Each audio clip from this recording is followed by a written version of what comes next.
Hello students, last class we have seen the classical genetics law of 2 monohybrid cross varaikum paarthom illaya.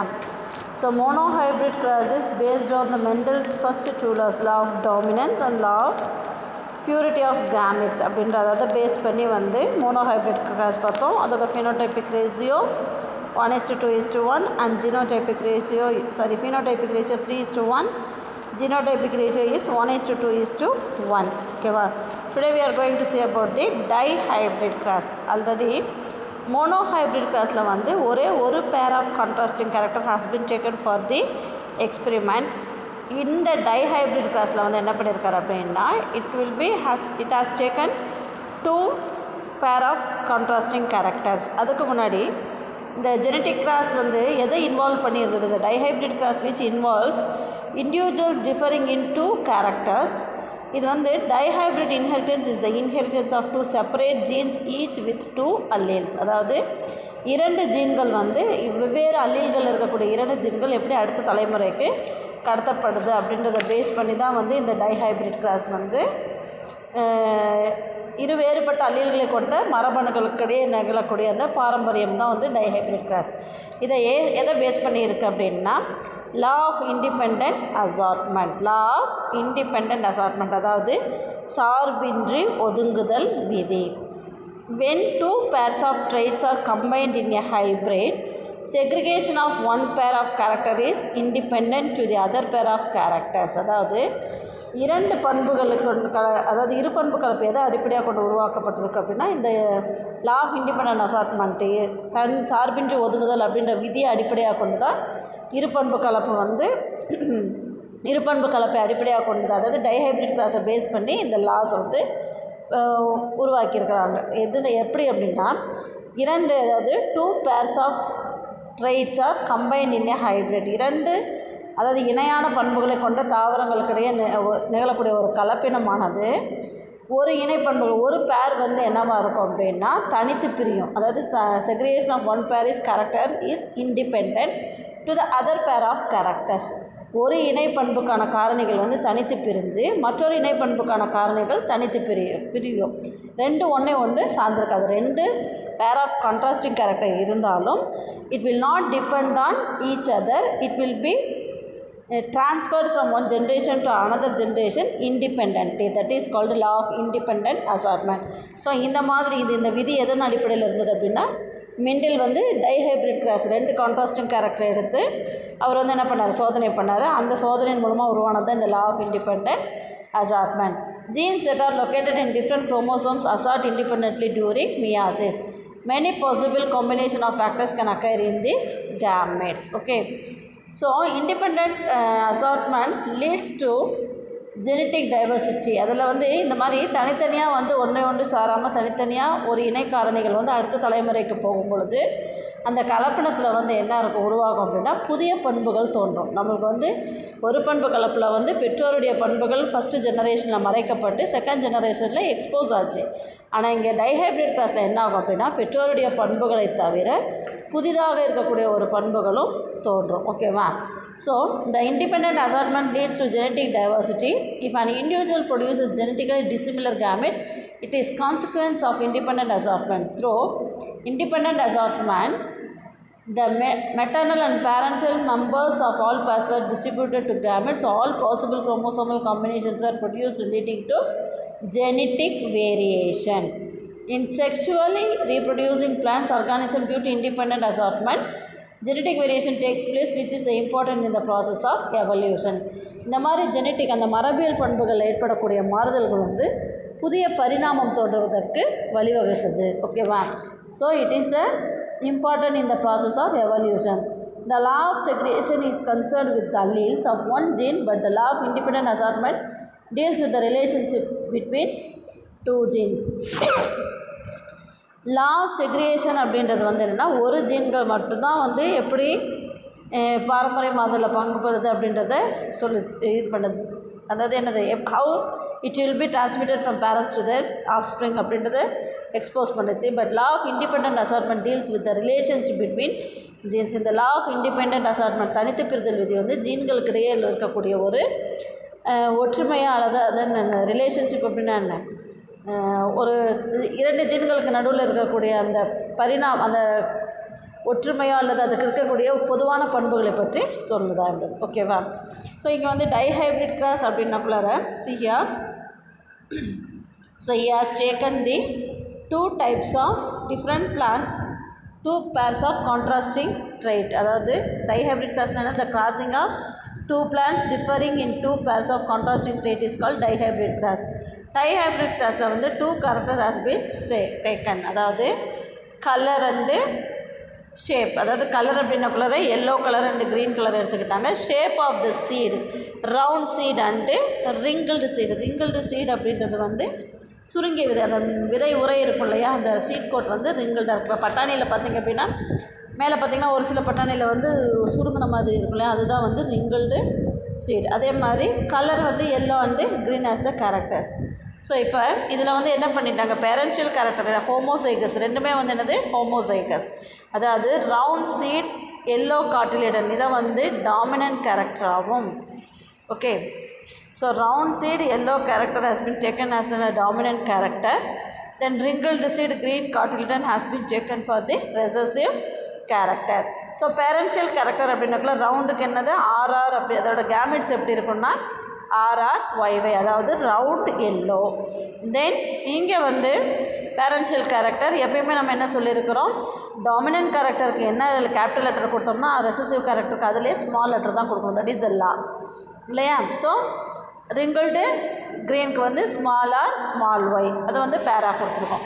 So அதுலேருந்து உருவாக்கக்கூடிய gametes எப்படி இருக்கும் அப்படின்னா RY round yellow wrinkled green. அப்போ என்ன பண்ணுவாங்க அப்படின்னா F1 ஜெனரேஷன், ஃபஸ்ட்டு ஃபைலியல் ஜெனரேஷன்ஸ் உருவாகும். இங்கே ஹோமோசைகஸ் க்ரீன் ரவுண்ட் எல்லோவும் ஹோமோசைகஸ் ரிங்கிள்டு சீல்டும் கலப்பினம் செய்து ஹைப்ரிடைசேஷன் செய்து F1 ஜெனரேஷன் வந்து ஹெட்டிரோசைகஸ், அதாவது ரவுண்ட் எல்லோ உருவாகும். ஆனால் அந்த ரிங்கிள்டு க்ரீனுக்கான ஜீன்கள் வந்து கடத்தப்பட்டிருக்கும். ஓகேவா? How you understood? ஃபீனோடைப்பிக் வந்து ரவுண்ட் எல்லோவாக இருக்கும். பட் ஜீனோடைப்பிக் புறத்தோற்றம் வந்து எல்லாமே ரவுண்ட் எல்லோ சீடாக தான் உருவாகும். ஆனால் அதனுடைய ஜீன் விகிதத்தை பார்க்கும் பொழுது ரிங்கிள்டு க்ரீனுக்கான ஜீன் கேமெட்ஸ் வந்து அதில் இருக்கும். ஸோ இப்போ என்ன பண்ணுவாங்க அப்படின்னா இது செல்ஃப் பாலினேட்டட் பண்ணும் பொழுது round yellow self pollinated with the round yellow. அப்போ கேமெட்ஸ் வந்து RY, capital R capital Y, capital R small y, small r capital Y, small r small y. அதாவது ரவுண்ட் எல்லோ ரிங்கிள்டு என்ன புதுசாக 2 gamete உருவாயிருக்கு. அதாவது இது ரெண்டும் பேரன்ஷியல் கேரக்டர், இது ரெண்டும் வந்து புதிதாக உருவான கேரக்டர். அதாவது ரவுண்டு எல்லோ அண்ட் இந்த கேமெட்ஸ் இந்த ஜீன்கள் வந்து புதிதாக உருவானது. ஓகேவா? ஸோ இதை வந்து என்ன பண்ணுவாங்க அப்படின்னா செகண்ட் ஜென்ரேஷன்ஸுக்கு F2 ஜெனரேஷன்ஸில் உருவாக்குவாங்க. அந்த மாதிரி F2 ஜெனரேஷனில் உருவாக்கும் பொழுது இங்கே பாருங்கள், இதை பார்த்திங்கன்னா உங்களுக்கு புரியும். ஸோ F2 ஜெனரேஷனில் F1 ஜெனரேஷனில் வந்து செல்ஃப்டு பண்ணுறாங்க ரவுண்ட் எல்லோ காட்டிலிடன் இதில் உருவாக்கக்கூடிய கேமெட்ஸ் வந்து capital R small r capital Y small y, அதே மாதிரி capital R small r capital Y small y. So F1 hybridization வந்து என்னவே உருவாகும் அப்படின்னா எல்லா பிளான்ட்டுமே வந்து ரவுண்ட் எல்லோவாக தான் உருவாகும். ரிங்கிள்டு எல்லோ வந்து எக்ஸ்போஸ் ஆகாது. என்ன அதுக்கு காரணம்? Law of dominance. ஓகேவா? இதை வந்து செல்ஃப் பாலினேஷன் பண்ணும் பொழுது செல்ஃபாக வந்து பண்ணும் பொழுது F2 ஜெனரேஷனில் பாருங்கள்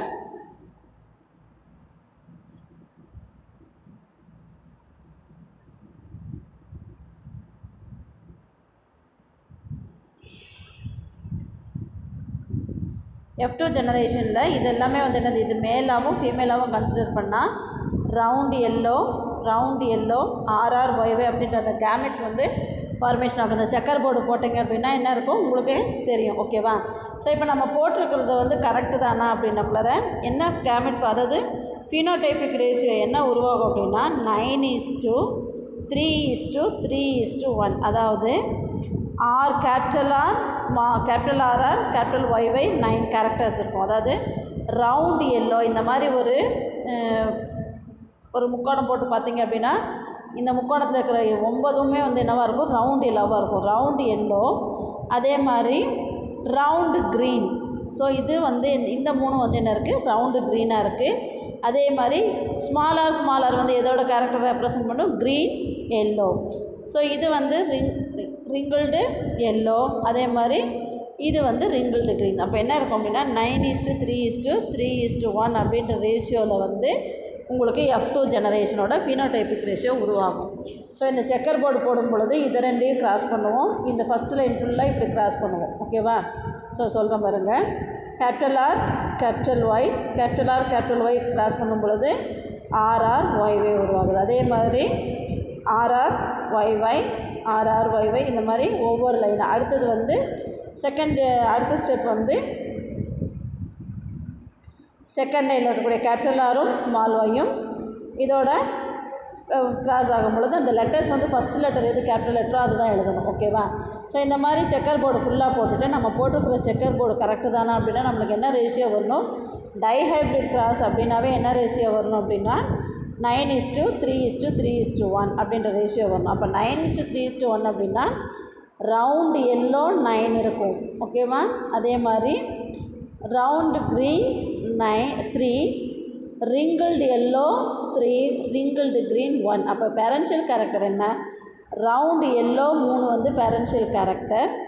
அதே மாதிரி ரிங்கிள்டு க்ரீன் பேரன்ஷியல் கேரக்டர் 1% உருவாயிருக்கு. மீதி ரெண்டுமே நியூ ரீகாம்பினன்ட் புதுசாக உருவானது. அதாவது ரவுண்டு க்ரீனும் ரிங்கிள்டு எல்லோவும் புதிதாக உருவானது. ஸோ இந்த dihybrid cross leads to new varieties of plants that leads to the evolutions. Okay. So இந்த dihybrid cross in garden peas அப்படின்னக்குள்ளார நீங்கள் இந்த பாக்ஸில் இருக்கக்கூடியதை நல்லா தெளிவாக போட்டுட்டு அதுக்கான எக்ஸ்ப்ளனேஷன் எழுதுனீங்கன்னா கூட போதுமானது. ஓகேவா? நம்மளுக்கு 5 மார்க் கொஸ்டின்ஸ் தான் இல்லையா? அதுக்கப்புறம் இந்த பேராகிராஃப் எழுதுது. The crossing of 2 plants different into 2 pairs of contrasting train. So இங்கே பாருங்கள், அதுக்கு முன்னாடி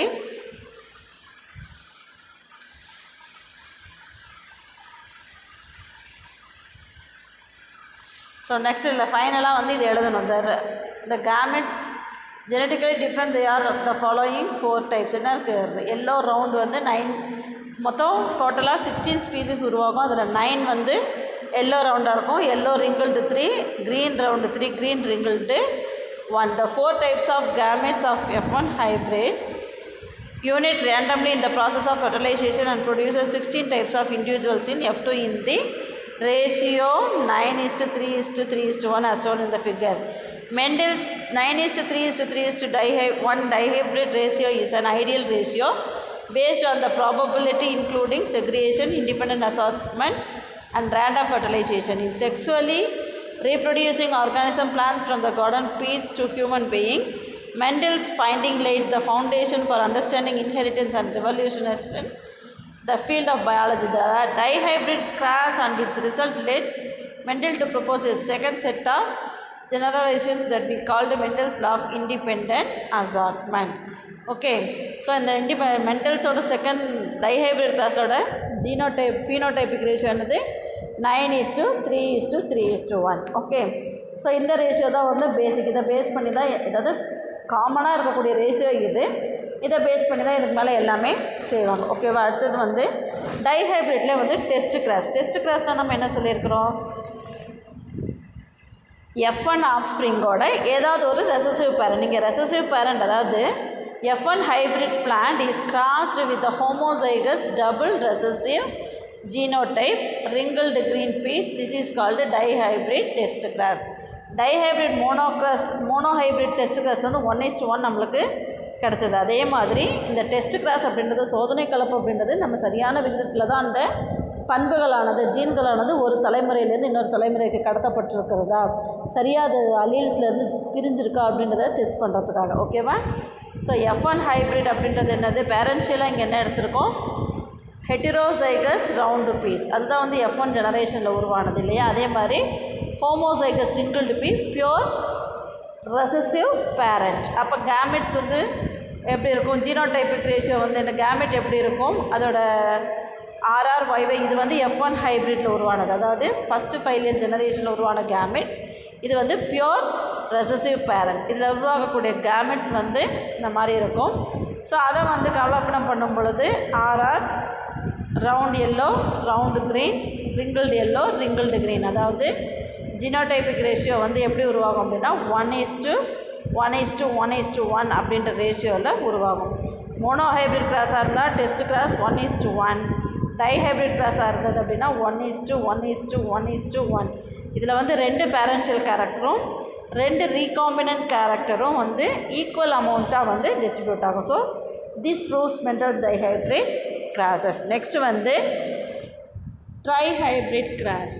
ட்ரைஹைப்ரிட் கிராஸ் அப்படின்னக்குள்ளார ட்ரை அப்படின்னா என்ன அர்த்தம்? 3 அப்படின்னு அர்த்தம் இல்லையா? ஸோ ட்ரைஹைப்ரிட் கிராஸ் அப்படின்னக்குள்ளார மெண்டல் வந்து என்ன பண்ணார் அப்படின்னா 3 பண்புகளை வைத்து கலப்பனம் செய்தார்.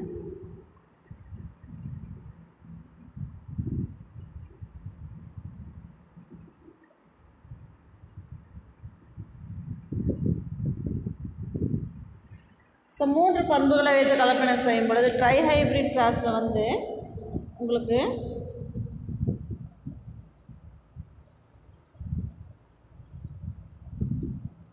உங்கள் புது புக்கில் ட்ரைஹைப்ரிட் கிராஸ் இருக்கா என்னன்னு தெரியல, இந்த என்னோடய பிடிஎஃப்ல இல்லை. ட்ரைஹைப்ரிட் கிராஸ் அப்படின்னாக்குள்ள the cross between homozygous parents that differ in the 3 gene pairs that is producing trihybrid is called trihybrid class.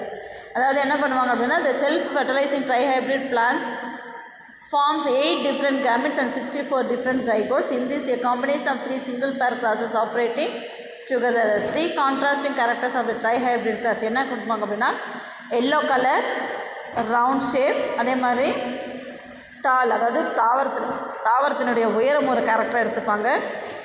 Yellow colour ஒன்று, சீட் கலர் ஒன்று எடுத்துப்பாங்க, அந்த ஷேப் ஒன்று எடுத்துப்பாங்க. டால், எல்லோ, ரவுண்ட், அதே மாதிரி ட்வார்ஃப் க்ரீன், ரிங்கிள்டு. ஸோ அதில் ஃபினோடைபிக் ரேஷியோ எப்படி உருவாகும் அப்படின்னா 27:9:9:9:3:3:3:1 அப்படின்னு உருவாகும். ஓகேவா? ஸோ டாலுக்கு என்ன கேமெட்ஸ் இருக்கும்? TT tall character, yellow capital Y round RR. அதே மாதிரி ட்வார்ஃப் அப்படின்னாக்குள்ளார small TT small YY RR. ஓகேவா? அது ஃபஸ்ட்டு ஜெனரேஷன்ஸில் வந்து எல்லாமே என்னவாக உருவாகும்? டால் எல்லோ ரவுண்டு பிளான்ட்டாக உருவாகும். அதை செல்ஃப் பண்ணும் பொழுது என்ன ஆகும்? அந்த செக்கர் போர்டு பார்த்தோம் அப்படின்னா நம்மளுக்கு ஃபினோடைபிக் ரேஷியோ என்ன உருவாகும் அப்படின்னா ட்ரைஹைப்ரிட் கிராஸில் 27:9:9:3:3:3:1 அப்படின்ற ஃபினோடைபிக் ரேஷியோ உருவாகும். ஓகேவா? So extension of Mendelian genetics. Extension of Mendelian genetics அப்படின்னாக்குள்ள apart from monohybrid, dihybrid and trihybrid classes, there are exceptions to Mendelian principles, that is the occurrence of different phenotypic ratios. The more complex patterns of inheritance are the extension of Mendelian genetics. There are examples where phenotype of the organism is the result of the interactions among genes. அதாவது extension of Mendelian genetic அப்படின்னா என்னென்னா monohybrid கிராஸாக இருந்தால் monohybrid கிராஸாக இருந்தால் phenotypic ratio வந்து 3:1, genotypic ratio 1:2:1 வரும். Dihybrid கிராஸாக இருந்ததுன்னா ஃபினோடைபிக் ரேஷியோ 9:3:3:1 தான் வரும். ஓகேவா? இதுதான் வந்து கான்ஸ்டன்ட் ரேஷியோ. இதில் சில மாறுதல்கள் ஏற்படும். எப்படி ஏற்படும் அப்படின்னா சம் எக்ஸ்டென்ஷன் சம்டைம்ஸ் இந்த independent assortment and law of segregation சொன்னோம் இல்லையா, அந்த மாதிரி ப்ராப்பர் மெத்தடில் கேமெட்ஸுகள் பிரியாமல் ஒரு சில மாறுதல்கள் ஏற்படும். அதுதான் வந்து எபிஸ்டாட்டிக், அதே மாதிரி பாலிஜெனிக் இன்ஹெரிட்டன்ஸ், அந்த மாதிரி dominant relationship with lethal jeans அதெல்லாமே இருக்குது, மல்டிபிள் அலீல்ஸ்லாம் இருக்குது. ஸோ அந்த மாதிரி உருவாகிறது வந்து சம் எக்ஸாம்பிள்ஸ் வந்து நம்ம பின்னாடி பார்க்கலாம். ஓகேவா? இந்த லெசன்ஸ்லேயே வந்து எப்படி வந்து இப்போ பாலிஜெனிக் இன்ஹெரிட்டன்ஸ் நடக்குது, எந்த பிளான்ட்டில் நடக்குது, அதே மாதிரி இன்கம்ப்ளீட் டாமினன்ஸ்னால் என்ன, கோ டாமினன்ஸ்னால் என்ன, எபிஸ்டாட்டிவ் டாமினன்ட் எபிஸ்டாட்டிவ், ரெசசிவ் எபிஸ்டாட்டிவ், டூப்ளிகேட் ஜீன்ஸ்னால் என்ன, காம்ப்ளிமெண்ட்ரி ஜீன்ஸ்னால் என்னன்றது தான் வந்து, அதாவது இந்த 9:3:3:1 அப்படின்ற ரேஷியோ உருவாகாமல் 16 பிளான்ஸ் உருவாகும். செகண்ட் ஜென்ரேஷனில் 16 பிளான்ஸ் உருவாகும்.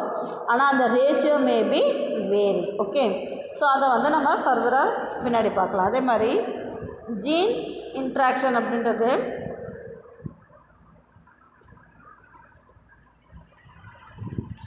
ஓகே. ஸோ இப்போ இன்றைக்கி வந்து டைஹைப்ரிட் கிராஸ் மட்டும் பாருங்கள், இதை தெளிவாக படிங்க.